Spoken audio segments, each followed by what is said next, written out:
13장.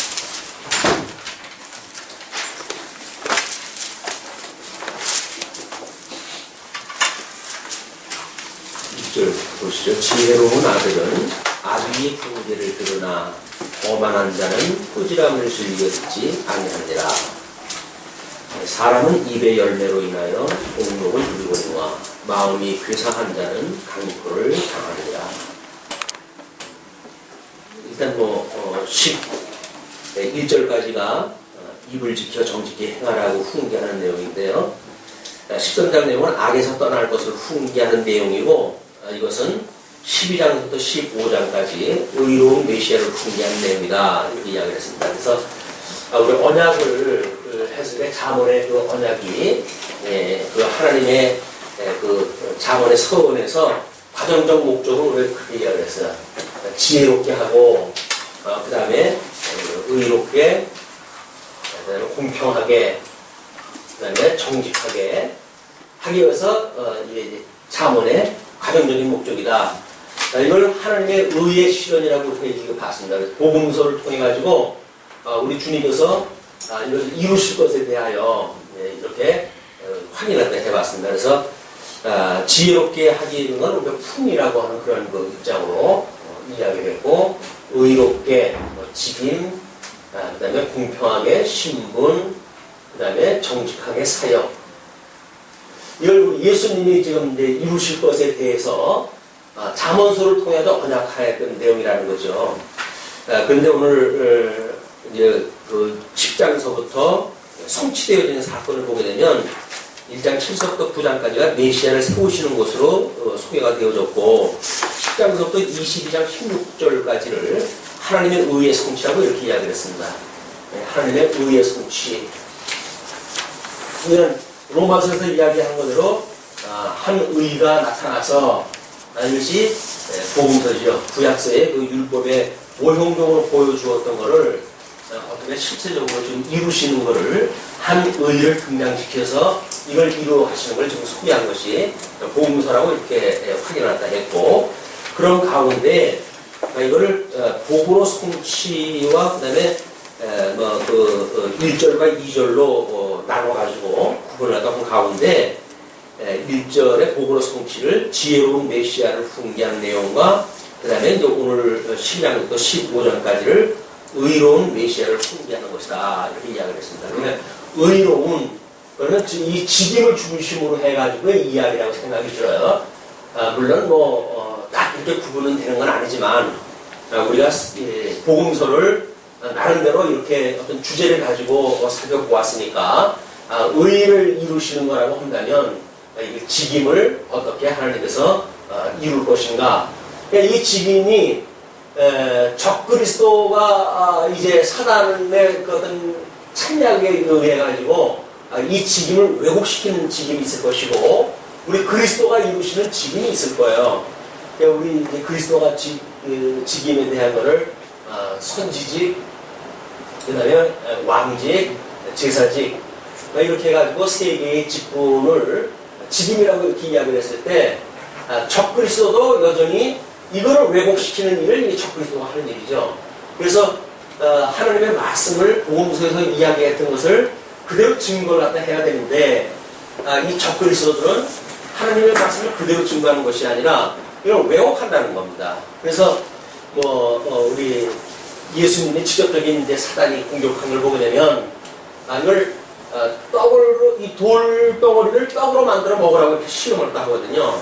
왜냐면 하나님은 분명히 천상의 일을 이 땅에서 이루는 걸로 계시가 되어져 있는데, 적그리스도는 이 땅의 걸 자꾸 보게 합니다. 이 적그리스도는 땅을 보게 하고, 우리 그리스도를 믿는다는 이야기는 하나님의 영원하신 하늘을 보게 하는 거죠. 그게 이제 우리 믿음으로 보는 세계인데, 그런데 적그리스도가 이 예수님이 선지식을 감당하셔야 될 분인데 떡을 만들어 먹으라고 그러니까 예수님께서 아니다. 하나님이 떡으로만 사는 것이 아니라 하나님의 말씀으로 살아야 된다. 위로부터 오는 말씀으로.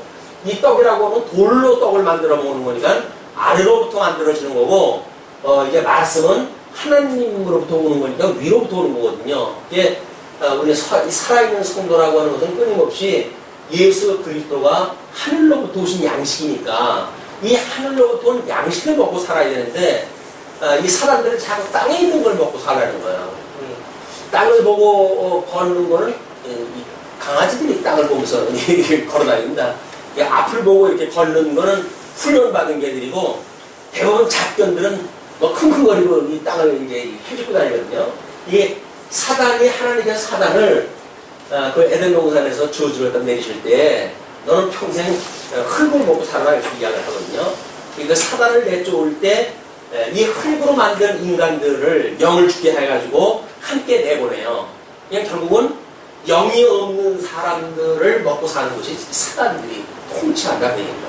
사단이 우리 우는 사단과 같이 산길자를 찾는다는 이야기는 한마디로 영이 죽어가지고 없는 사람들을 자기의 먹잇감으로 삼는단 말이에요. 이것이 이제 이 사단들이 해가는 일이기 때문에 사단이 적그리스도를 세워가지고 끊임없이 말씀을 왜곡시키고 땅에 있는 어떤 이런 그 말씀으로 강조한다고 한다면 경계가 되게 됩니다. 저 사람이 왜 땅에 있는 걸 가지고 예수님을 믿으면 왜 복받는다고 그래요? 땅에 걸 자꾸 이야기를 해주지? 이렇게 하면 의심해 가야 되는데 사단이 돌로 떡을 만들어 먹으라고 하는 그런 그 비밀을 모르게 되면 여전히 맞아 예수 믿으면 복받고 예수 믿으면 건강하고 예수 믿으면 뭐 해가지고 아까 이야기했던 고지전에 대한 우리가 이 예수의 교를 그렇게 믿는다는 말이에요. 뭐 언젠가 예를 들었는지 모르겠지만은 모든 종교가 기복신앙화 되어지는 순간 그 종교 나름대로의 특성이 다 없어져 버려요. 그러니까 이 기복주의라고 하는 것에 전부 그냥 함몰이 되어 버려가지고 불교도 똑같고 뭐 모든 종교가 다 복곡하니까 이렇게 해가지고 기본적인 어떤 그런 이 종교 또는 뭐 이런 어떤 예수 그리스도에 대한 본질 이런 걸 놓치게 되어진다. 땅의 걸 보여주는 게 그렇습니다. 또 뭐 우리 성전으로 해가지고 뛰어내리라고 이렇게 이야기를 하잖아요. 예수 그리스도는 이 성전 제사를 드릴 때에 이게 사망 권세를 이기시고 부활하심으로 성전을 이루실 분인데 그분한테 성전 뛰어내버려라, 뛰어내려라. 그럼 하나님은 너를 보호할 것이다. 이렇게 이야기를 해가지고 결국 이 성전을 예수님이 뛰어내리는 어떤 그런 무대를 만들어가지고 명예나 추구하고 땅의 사람들한테 그는 함성이나 듣게끔 만드는 일이 사단이 하는 일이었거든요. 우리가 왕같은 제사장이라고 그랬을 때 과연 제사를 드린다는 이야기는 이게 하나님의 은혜에 참여하는 거 아니에요. 우리의 몸은 지어져가는 성전인지 알지 못하느냐. 우리 몸이 성전이라고 한다면 부활에 참여해가지고 끊임없이 우리 옛것을 포기하고 나는 죽어서 오고 그리스도만 있다고 하는 그런 그 믿음의 세계를 끊임없이 우리가 바라보고 또 가야 되는 것인데 사단은 그러지 않다는 거예요, 자꾸. 이런 거 문제나 이것도 마찬가지죠. 나에게 절을 갖다 해라 라고 이야기를 하는데 예수님은 물론 하나님 외에는 경배하지 말라고 그랬다. 이렇게 이야기를 해서 사단을 이제 물리치거든요. 그러니까 결국은 이 경배, 어떤 존경을 받고 이런 그 문제를 사단한테 절망하게 되면 이 눈에 보이는 걸 갖다 다 주겠다는 거야. 천하 만물을 다 보여주면서 나에게 절하면 이걸 다 줄게 이렇게 이야기를 하거든요.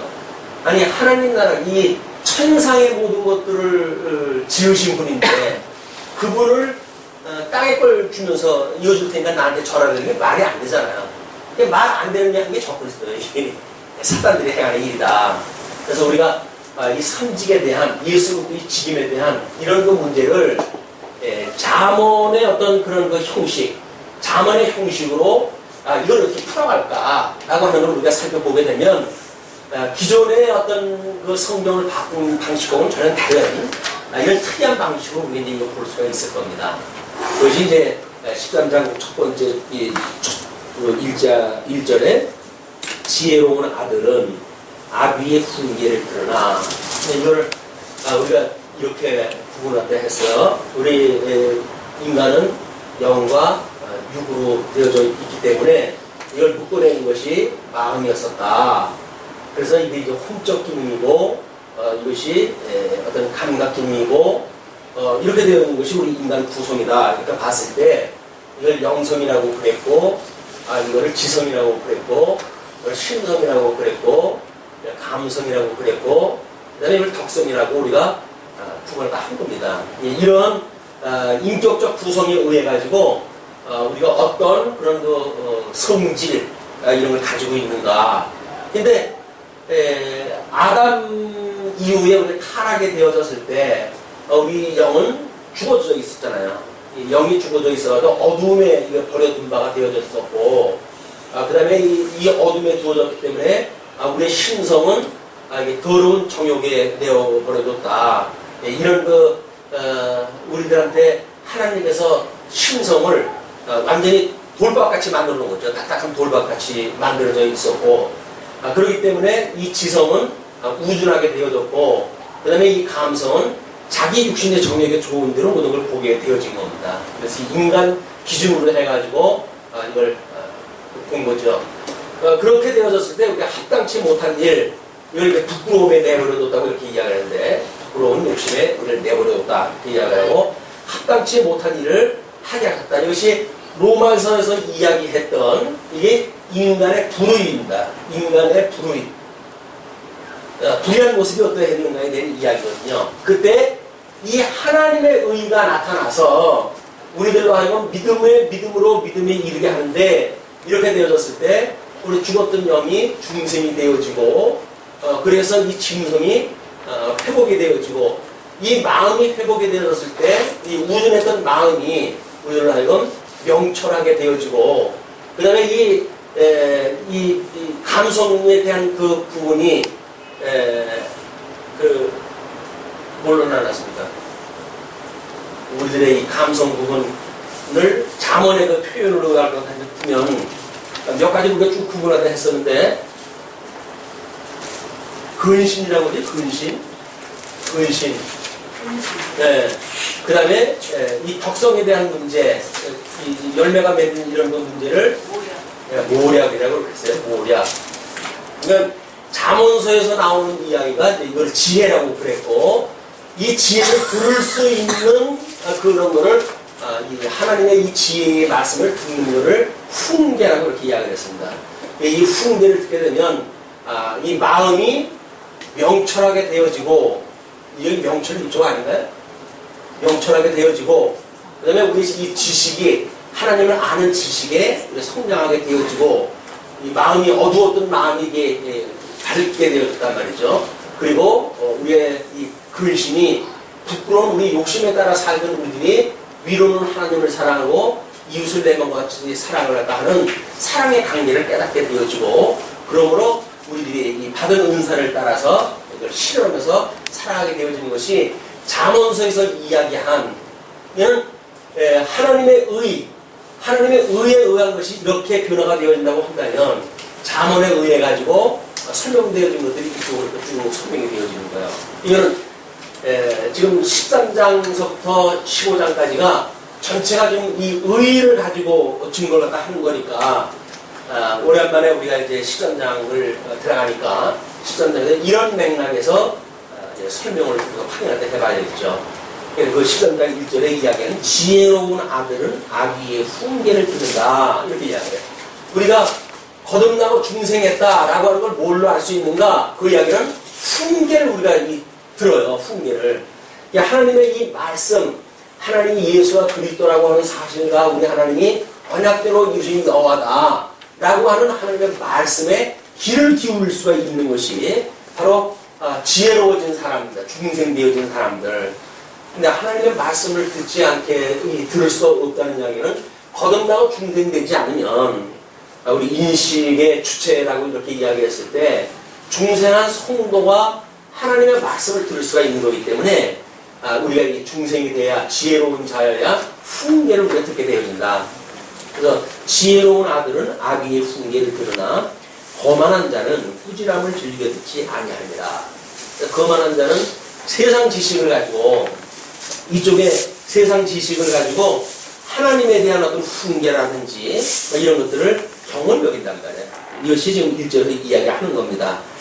이제 이런 거를 우리 주보에서 나와져 있는 대로 거기에 솔로몬의 정치 체제에 대해서 하깃의 아들 아도니아와 바세바의 아들 솔로몬의 사건하고 두 개를 가지고 삼보 요인이라고 하는 걸로 비교를 했잖아요. 그러니까 아도니아와 함께 했던 사람이 군대 장관은 요압이고, 물론 이제 다윗하고 함께 했던 사람입니다. 그 요압이고, 다윗하고 함께 했던 제사장인 아비아달이 아도니아가 왕위에 올랐을 얘는 이쪽에 어두운 육신의 이 어떤 이 육신의 계열 왕통에 의해 가지고 본다고 한다면 핫깃의 아들 아도니아가 왕통에 올라가는 게 맞아요. 그런데 하나님께서는 지금 이 신령한 이제 뭐 성결의 영으로는 이 성결의 영으로 이걸 우리가 어떤 신성이라고 이렇게 이야기를 하면 이게 인성이고, 그렇다고 한다면 이런 그 부분에 대해서 끊임없이 다윗이 기도할 때 내 아들 솔로몬을 통해서 성전을 짓게 하고 내가 그를 왕으로 세울 거다, 이렇게 약속이 되어졌단 말이야. 그러니까 하나님께서 하시는 어떤 신적 섭리, 이 신적 섭리는 솔로몬이라고 하는 인물을 통해서 하나님이 약속이 되어졌고, 그 다음에 이 인적인 어떤 그런 그 요소로 봐가지고는 핫깃의 아들 아도니아가 이쪽에 왕으로 해가지고 왕통에 다음 왕통을 이을 자로 본 거예요. 그러니까 다윗을 섬겼던 그 삼부 요인 중에 선지자만 빼놓고 군대 장관하고 그 다음에 제사장하고 이 두 사람이 이 아도니아의 손을 들어가지고 만세를 부르게 되어지는 거예요. 이게 이쪽의 일이란 말이에요. 이게 땅의 것을 보고 만들어지는 역사들.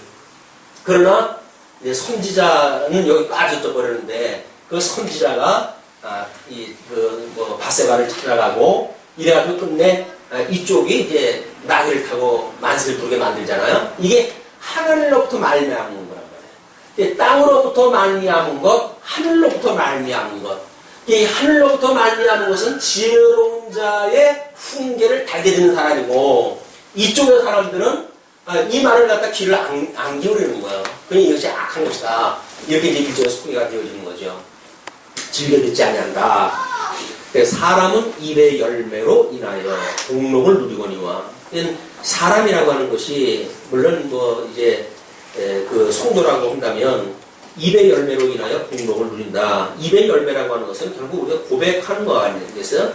주를 그리스도로 시인하는 일들, 만사 하나님께서 여기까지 인도하셨습니다. 에베네셀의 하나님을 우리가 고백을 하고, 임마누엘 하나님, 나와 함께 하시는 하나님을 고백을 하고, 우리가 매일 그 주님 안에 살아가는 것이 성도의 마음이라고 한다면 그것이 늘 입의 열매로 나오는 거죠. 그러니까 입의 열매라고 하는 것은 우리가 신앙 고백인 거예요. 아멘으로 화답을 한다든가 이런 것들도 전부 입의 열매지요. 하나님의 말씀을 들었을 때 맞아, 그렇게 해가지고 우리가 아멘으로 받아들이는 것이 입의 열매로 인해가지고 복록을 누리는데, 마음이 괴사한 자는 강토를 당한다. 마음이 괴사한 자가 이 심성이 타락되어져 있는 심성이란 말이에요. 그런 그 심성으로 우리 이 정욕에 내어버렸던 이런 거에 두어져 있기 때문에 하나님의 말씀을 들을 수가 없으니까 결국 이런 자들을 거기서 강포를 당한다고 이렇게 설명을 합니다. 그리고 이제 그 사람의 입의 열매를 인해서 그렇게 되어지기 때문에 그 입을 지키는 자는 그 생명을 보존하나 입술을 크게 벌리는 자에게는 멸망이 오느니라. 그래서 입술이 크게 벌리는 자는 또 벌리는 걸로 이야기를 하겠죠. 아무런 믿어지지 않는 걸 공수표를 남발하고 이런 것들이 아마 그 입술을 크게 벌리는 자일 텐데, 입을 지키는 자, 하나님께서 언약을 하신다고 했을 때 이 교훈을 듣고, 하나님 주시는 이 교훈을 듣고 하나님께서는 이렇게 해가시는 것이 맞아. 우리가 이거를 이렇게도 설명을 했잖아요. 근데 이 문제를 우리 교회사를 통해서도 비교를 해가지고 했지만, 이번에 이쪽으로 보게 되면 애굽의 종노릇한 이거로부터 이게 육신에 대한 소욕이라고 한다면 광야로 출애굽이 됐을 때 이걸 마음이라고 그랬고, 그 다음에 약속한 가나안 땅을 이걸 영적으로 이렇게 본 거예요. 이렇게. 이거는 우리들의 이런 어떤 그 인격 구성이 모형적으로 보여줬던 이스라엘의 구원의 역사하고 똑같은 겁니다. 이게. 구원의 역사하고 이제 같고, 뭐 우리 어떤 그 예수님 오신 뒤로 교회사로 보게 되면 뭐 이게 일반 역사로 보았을 때 뭐 우리 선교사라든가 또는 뭐 그 선교사에 의해 가지고 이 사람들이 뭐 어떻게 이제 그 교회사를 이루게 되어지는가에 대한 문제, 뭐 이쪽으로 왔을 때 이 교회사에 의해서 어떤 그 성경적인 이 성경의 그런 그 변화사가 만들어졌는지, 그리고 이쪽으로 와가지고 이것이 예배사가 어떻게 변화되어졌는지 나름대로 이렇게 도표를 갖다 해가지고 먼저 한번 보여드리는 경우가 있어요. 그래서 지금 우리들의 어떤 그런 그 역사도 일반 역사, 하나님을 모르는 그 역사는 우리가 이제 여기에 이 성교를 갖다 한 거 아니에요? 그래서 이 일반사는 하나님께서 뭐 지금 그 세매 시대를 우리가 준비한다든가 뭐 이런 그 일반 역사라고 한다면 선교사에 의해서 땅끝까지 복음 비친 거 되어질 때 현대는 이제 이방인의 때에 우리가 속해져 있는 것이다. 그 이방인의 때가 끝이 나게 되면 이스라엘의 때가 오겠죠.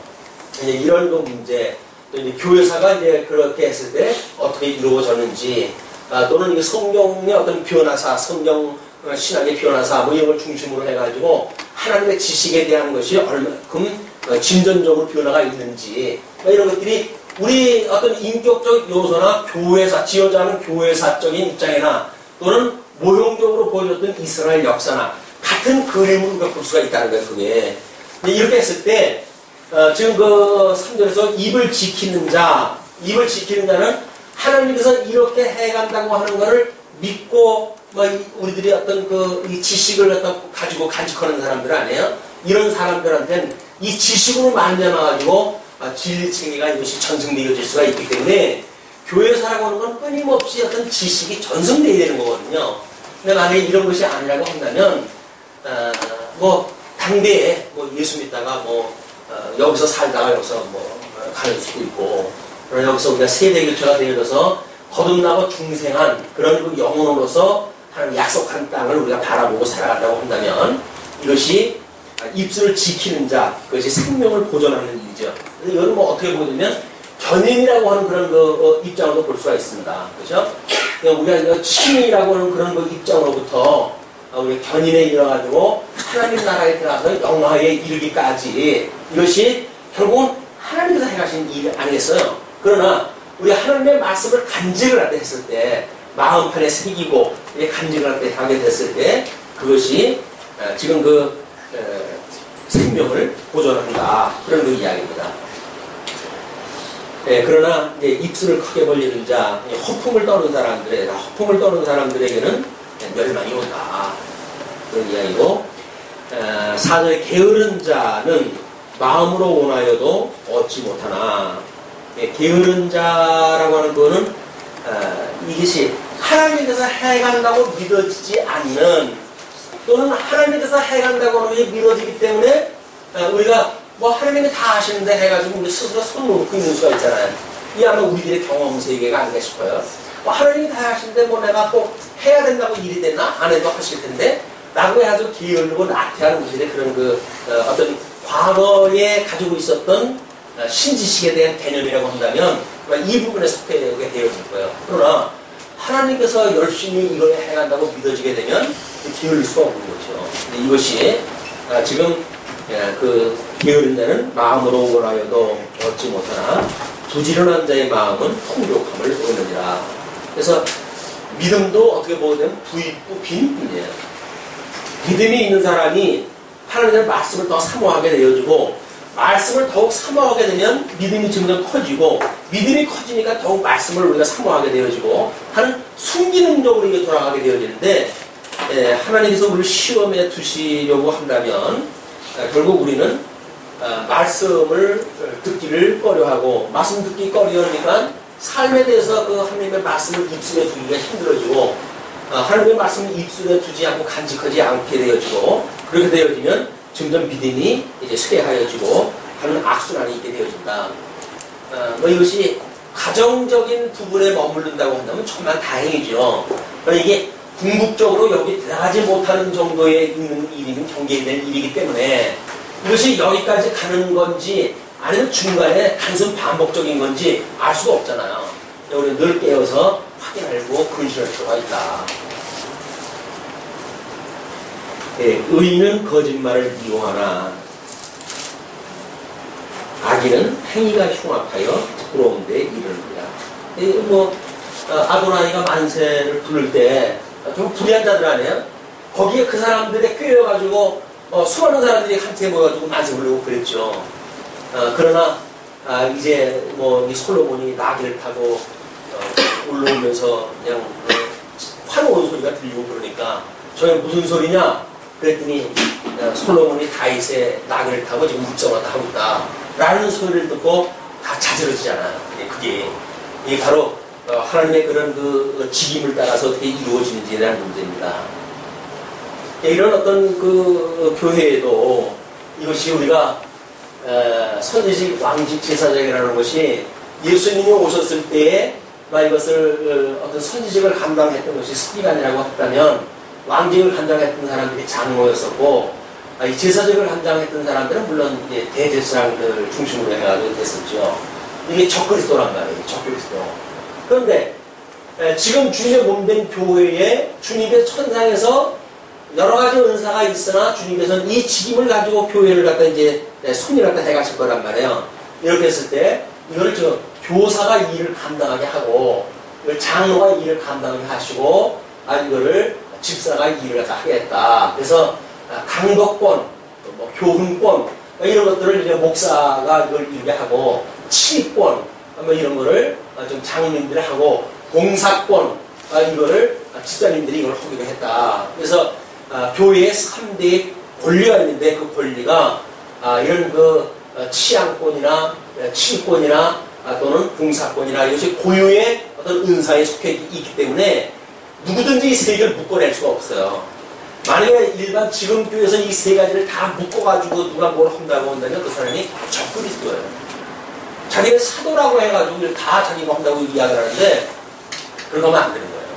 그래서 목사나 교사는 가르치는 일을 하고 또 이 성도들을 내 양을 치라. 우리 주님께서 이게 분부를 했으니까 그걸 치는 역할은 장로님들이 하고 또 우리가 교회를 섬기고 하는 그런 봉사의 일은 집사님들이 일을 해야지. 목사가 재직회장, 이쪽에 치유회장, 당회장, 교사, 교회학교 교장, 이거 상권을 다 장악을 하는 거예요. 그걸 독재 정치라고 얘기하는 독재.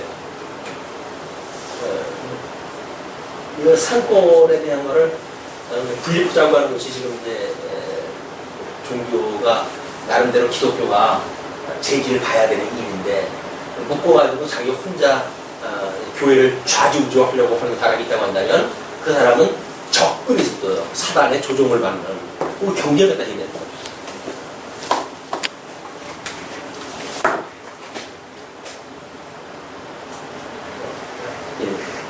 거짓말. 의인은 거짓말. 이 적그리스도에 전부 거짓말하는 거예요. 미혹의 영을 받아가지고 야, 너 하나님의 아들이면 이 돌로 떡 만들어 먹어. 거짓말하는 거야.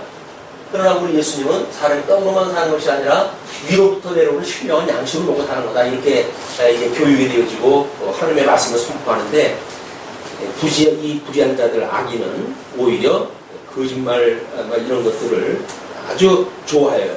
그래서 행위가 흉악하여 부끄러운데 이르느니라. 행위가 이쪽 이 합당치 못한 일을 갖다 하는 이 행위 그리고 부끄러운 욕심을 버려두는데 이게 타락한 본성대로 살아간단 말이에요. 이것이 지금 6절까지 내용입니다. 그 다음에 7절 스스로 부한 채 하여도 아무것도 없는 자가 있고 스스로 가난한 채 하여도 재물이 많은 자가 있느니라. 여기서 물론 말하는 그 재물이라고 하는 그거는 하나님이 주시는 말씀의 부요함이죠. 이걸 윤리적으로 보게 되면 전부 세상 이걸 그냥 현재 부한 재물로 보게 되어지고 다 그래버리니까 그것이야말로 하나님의 말씀을 땅의 것으로 설명하다 하는 거예요. 그렇잖아요. 재물, 재물이라고 하는 부요라고 하면 땅의 부요를 자꾸 이야기를 하니까 성경에서 말하는 부요라고 하는 거는 신령한 부요를 이야기를 하는데 신령한 재물을 말하고 그 이야기는 보화가 되신 예수 그리스도라는 이야기 아닙니까? 보화가 되신 예수 그리스도로 인하여 우리가 얼마나 그 보물을 쌓고 있는가. 예수님은 그런 걸 예를 갖다 들기를 진주 장사가 이 밭에서 진주를 만나게 됐을 때 자기의 모든 소유를 다 팔아가지고 진주를 산다는 거 아니겠어요? 보화가 뭔지 아는 사람은 자기가 가지고 있는 소유의 어떤 그런 비교 감각이 있으니까 자기 소유를 다 팔아가지고 그 진주를 사지요. 보화를 산단 말이에요. 근데 그렇지 못한 사람들은 땅의 것만 보니까 왜 팔아? 왜 팔아? 이게 더 좋은데 이 하나님의 말씀을 보화로 여기지 않는다. 그 이야기입니다. 스스로 부한 채하여도 이것이 율법주의자들 얼마나 말씀을 외워가지고 그 사람들 했던 사람들이에요. 우리가 이제 이 복음서를 통해 가지고 바리새인들이라든가 사두개파라든가 이런 사람들을 예수님께서 독사의 새끼들이라고 진노하시고 그랬으니까 우리를 사랑하시는 주님께서 미워하는 자들이니까 우리 별로 분별력 없이 미워합니다. 왜? 내가 좋아하는 사람이 싫어하면 나도 싫어하는 거예요. 그게 사랑하는 사람의 관계예요. 조건이 없어요. 무조건 오고 그래요. 그러니까 어느 정도 철이 들게 되면 아니 우리 주님은 왜 쟤네들을 미워했지? 이걸 알아야 될 거 아니겠어요? 어렸을 적에는 우리 엄마 욕만 하면 목숨 걸고 참 대들죠. 그러나 적그리스도가 만약에 우리 주님에 대해서 비방을 하게 되면 그 비방하는 내용을 우리가 분별할 때 해가지고 왜 그런지를 알아야 되는데 그것이 소위 스스로 부한 채 하이는 그런 사람들이 왜 하나님께서는 주님께서는 저들을 미워하고 그들의 무릎을 조심하라고 했는지 알아야 우리가 분별되지 않겠어요. 근데 그 사람들은 스스로 부한 채여도 아무것도 없는 자예요. 근데 그 사람들이 얼마나 열심으로 살았냐면 이 땅에서 사는 열심을 놓고 본다면 그들만큼 열심히 사는 사람들이 없어요.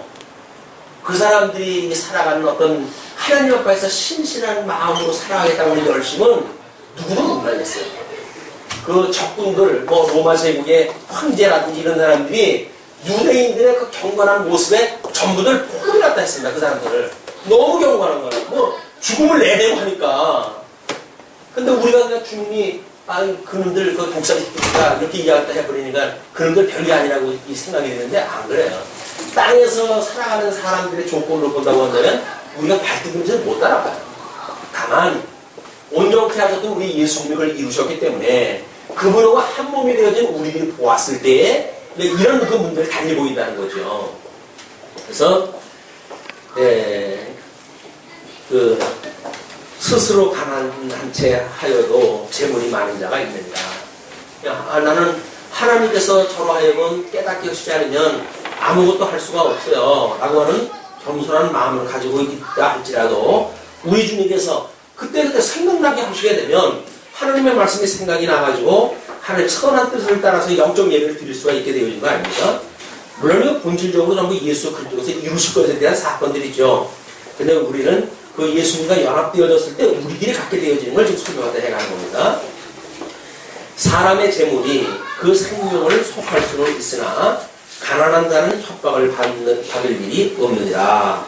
이 재물이 있었을 때 일반적으로는 자기 생명을 속할 수가 있잖아요. 생명을 내 돈 줄 테니까 좀 살려달라고. 근데 가난한 자는 오히려 협박을 받을 일이 없대요. 그러니까 부하다고 하는 그 문제가 이 땅에서 사는 동안에 자기 생명을 보존시킬 수 있는지는 모르지만 오히려 그런 땅에 있는 소유가 없을 때에는 하나님께 시험받을 것이 없어요. 부자 청년한테 그러잖아요. 네가 나를 따르려고 한다면 어떻게 구원받느냐고 그러니까 네가 율법을 다 지켜라. 그랬더니 제가 어렸을 때 다 지켰는데요. 그래? 그럼 너희 있는 소유를 다 팔아가지고 가난한 자에 주고 너는 나를 따라. 라고 이야기를 했더니 재산이 많은 거로 해가지고 걱정하고 그냥 돌아갔다 그러잖아요. 그러니까 아무런 소용이 없는 거예요. 재산이 많기 때문에 그 사람은 걸려넘어지는 거예요. 이게 예수님을 따를 수 없는 그런 거 있다면 땅을 얻고서는 안 된다고 하는 걸 보여주는 일입니다. 재산 많은 걸로 해서는 안 된다고 하는 그거를.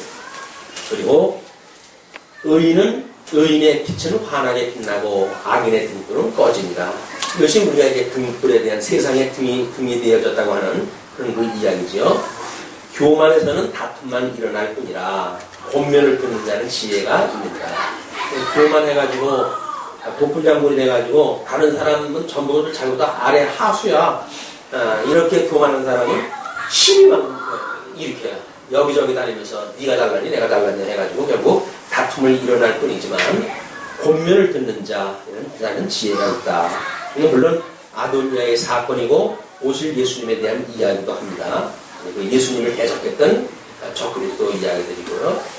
망령 때에 얻은 재물은 주로 하고 손으로 모은 것은 늘어가니라.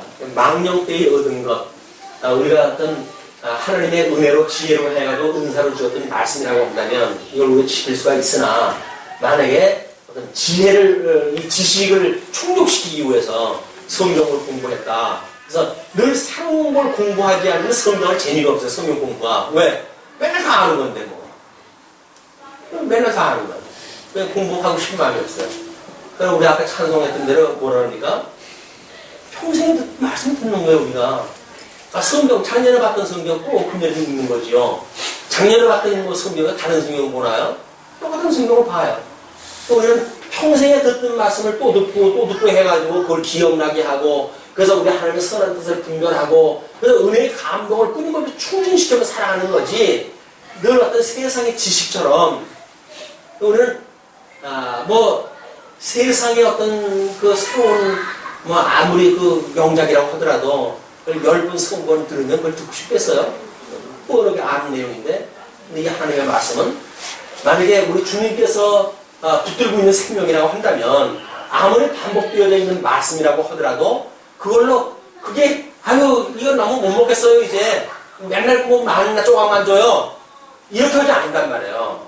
이 하나님의 하늘로부터 오는 양식으로 믿어진다고 한다면 그것이 얼마나 달고 오묘한 말씀인지 깨달아지는 거지 맨날 뭐 만나만 줘가지고 만나로 해서 볶아 먹고 만나로 해서 삶아 먹고 맨날 만나 요리야 이게. 그러니까 불만을 하고 그러는 것이 이 광야에 살았던 사람들의 이건 잘못입니다. 그러니까 하나님께서 오죽하면 만나 항아리를 벗게 하는 소라고 있어요. 왜? 그걸로 인해 가지고 뭐 불만했던 사람들 하나님 심판했던 조건들 아닙니까? 율법으로 해서 징계를 했던 거나 만나 때문에 불만했던 사람이나 하나님 심판했던 걸 기억나게 하시고 해서 지금 만나 항아리까지 벗게다 두게 하셨다. 그런 걸로 보았을 때 우리가 신령한 양식이라고 하는 건 똑같은 이야기. 맨날 예수는 그리스도 이야기. 그런데도 불구하고 그 말씀이 우리한테 맨날 어떤 힘이 되어진단 말이에요. 그러면 그 얘기가 그 얘기고 뭐 맨날 예수가 그리스도라고 하는 얘기고 그 얘기밖에 없나? 라고 말한다고 한다면 아니 내가 세상 한번 가야죠. 맨날 새로운 이야기만 해주니까. 새로운 얘기라고 하는 건 늘 변한다는 이야기예요. 이게 영원하다는 건 불변하기 때문에 변하지가 않기 때문에 내마다 똑같은 듣는 얘기, 듣는 얘기. 2000년 전에 복음을 증거했던 거나 지금을 복음을 증거했던 거나 똑같은 내용이 소개가 되어있다. 그러면서 소망이 더디 이루게 되면 그것이 마음을 상하게 하나니 소원이 이루는 것은 곧 생명나무니라. 그래서 이 소망이 더디 이루게 되어졌을 때 이스라엘 백성들이 궁극되고 유수되어지고 그리고 결국 하나님한테 이제 회복까지 되어졌죠. 말라기까지 가는데도 불구하고 뭐 전혀 나아질 그런 조짐이 없잖아요. 다윗 왕국의 화려했던 어떤 그런 눈에 보이는 가시적인 회복이 아니니까 그들이 봐가지고는 땅에 있는 이 왕국이라고 하는 것이 다윗 왕국처럼 뭐 솔로몬 왕국처럼 통일 왕국을 이루고 뭔가 좀 빛과 번쩍 돼야 되는데 초라하게 짝이 없는 이 성전으로 회복이 되어지고 나라로 회복이 되어지니까 하나님 도대체 우리를 사랑하십니까? 회의를 했다는 거예요. 소망이 없어. 땅의 것을 가지고 이 소망을 가지고 있는 사람들은 주님의 몸된 교회를 섬기면서도 땅의 것에 소망을 두는 사람들은 소망이 없는 사람들이에요. 네, 그렇기 때문에 그 소망이 더 이루게 되면 그것이 마음에 상하게 한다. 예. 견인에 이르기까지 얘기해. 여기 이루지 못한단 말이에요. 끝내 여기까지 이루지 못해요. 버티고 그러다가 에이 예수 믿는 숫제 이래가지고 예수님을 포기하게 되어지는 것이 마음을 상하게 한다. 그럼 우리는 믿음으로 만약에 소망 중에 살게 되어진다고 한다면 현실을 떠나가지고 하늘로부터 오는 예루살렘 성을 우리가 보고 살아가는 거 아니에요. 왜? 천상의 그 하나님의 모형을 지금 땅으로 보여주는 거니까 이는 여기서 보여주고 있는 성막에 대한 기준도 히브리서 기자에 의할 것 같으면 하나님의 그 하늘의 거를 지금 여기서 모형으로 보여줬다고 그랬단 말이에요. 그렇다고 한다면 지금 주님의 몸된 교회도 마찬가지죠. 지어가는 성도들도 마찬가지죠. 저 천상에서 다 이루어진 걸 지금 보고 계신 거니, 보여주고 계신 거니까 그것이 믿어진 사람은 결코 이 견인의 가정 중에 걸려놓을 게 없다. 끝까지 가는 거예요. 끝까지.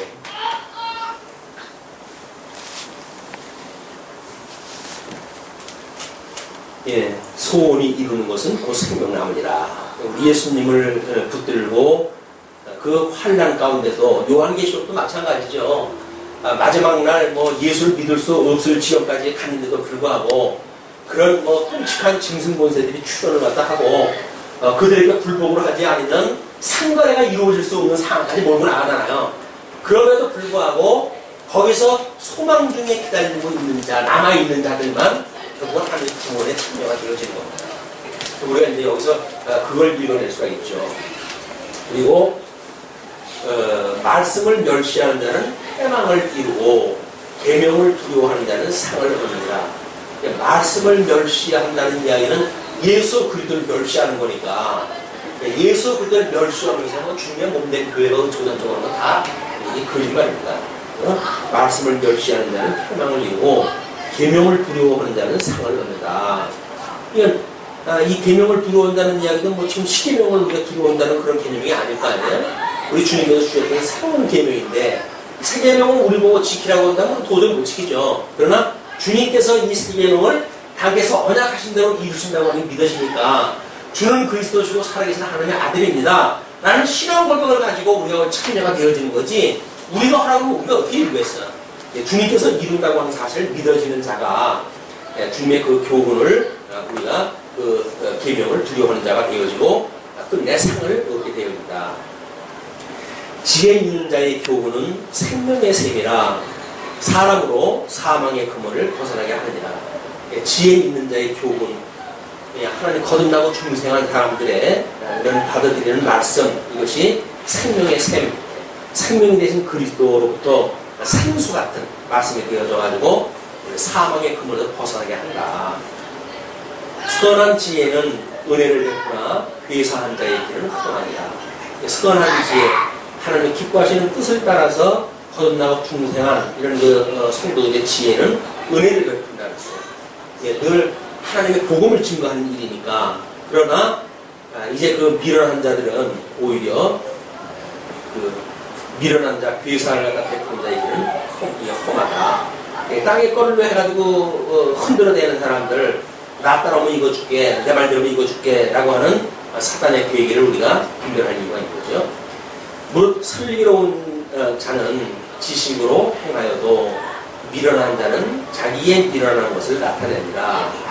슬기로운 자, 지혜 있는 자는 하나님을 아는 신지식에 의해서 우리가 하나님을 경외하게 되어집니다. 그리고 악한 자는 16절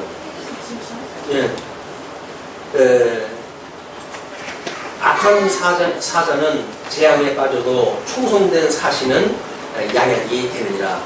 그래서 우리 아까 사도 바울도 그런 이야기를 했는데 그리스도를 대신하여 이렇게 그 이야기를 하잖아요. 그리스도의 것으로 우리가 인칭을 받았다고 한 것이 얼마나 이걸 정말 감사하며 살아갈 일인지 이걸 놓치게 되면 미련한 사람이겠죠. 그리스도로 인해서 얻게 되어지는 이런 일들이 훈계를 저버리는 자에게는 궁핍과 수욕이 이르거니와 경계를 지키는 자는 존영을 얻는다. 마찬가지입니다. 하나님의 그 말씀을 저버리는 자에게는 오히려 말씀의 궁핍과 수욕이 이르게 되어지지만 그런 그 경계를 지키는 자, 하나님의 말씀의 경계를 지키는 자는 존영을 얻게 되어집니다. 소원을 성취하면 다음에 마음에 달하고 미련한 자는 악에서 떠나기를 싫어한다. 소원을 성취하는 건 믿음으로 해가지고 성취되어질 때 얼마나 이 마음에 기뻐하겠어요. 우리 주님께서 우리의 마음을 회복해가지고 깨달아 알고 하나님의 말씀을 듣게 되면 이 말씀을 듣게 되면 깨달아 알고 믿어 경외케 되어지니까 여기까지 이렇게 되는 인식의 원리라고 하는 것이 거듭나고 중생한 우리의 영혼에 하나님의 말씀을 우리가 듣게 되면 그 말씀을 깨달아 알고 믿어 경외하게 하는 데까지 하시는 일이 성령께서 행하시는 인식의 원리예요. 인식의 원리를 뭐 여기까지는 주님께서 하시고 아니면 깨닫게 하시는 것까지는 주님께 하시고 나머지 거는 그 다음에 뭐 작은 케이스로 이루어지게 된다는 게 아니다. 우리 전 인격적으로 성령께서 깨달아 알고 믿어 경외케 하시는 것이 성령께서 행하시는 인식의 원리다. 우리 성경신학에서 이야기하는 진리 인식의 주체는 그래서 중생한 이성도 아니에요. 우리는 경외하는 것까지 성령께서 하게 하시기 때문에 우리는 이 중생한 성도라고 하는 이름으로 그 주체를 삼지 어떤 이성 부분이라든가 우리 인격의 부분을 우리들의 어떤 인식의 주체로 보지 않는단 말이에요. 인식의 주체는 거듭나고 중생한 성도 전체를 보는 겁니다.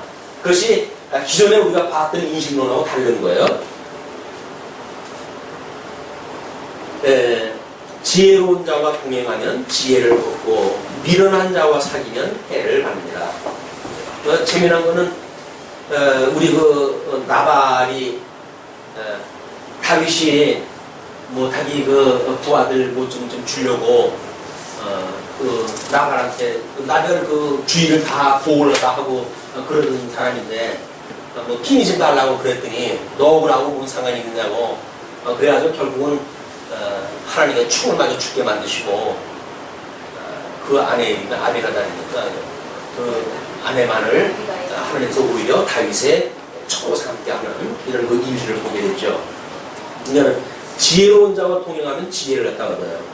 말씀을 붙들고 사는 사람, 이런 사람들은 끊임없이 지혜를 얻게 되지만 말씀이 아니라 세상의 어떤 그거에 친구를 삼는 사람들은 해를 받는다는 이야기죠. 재앙은 죄인을 따르고 선한 보응은 의인에게 이르는다. 뭐 뒤집어서 말하나 바로 말하나 마찬가지예요. 그리고 선인은 그 산업을 자자손손에게 끼쳐도 그래서 우리 진리를 전승하고 보호하는 교회의 사명이 바로 이런 원리에 의해서 작동이 되어지는 겁니다. 선인은 그 산업을 자자손손에게 끼쳐도 죄인의 재물은 의인을 위하여 쌓인다.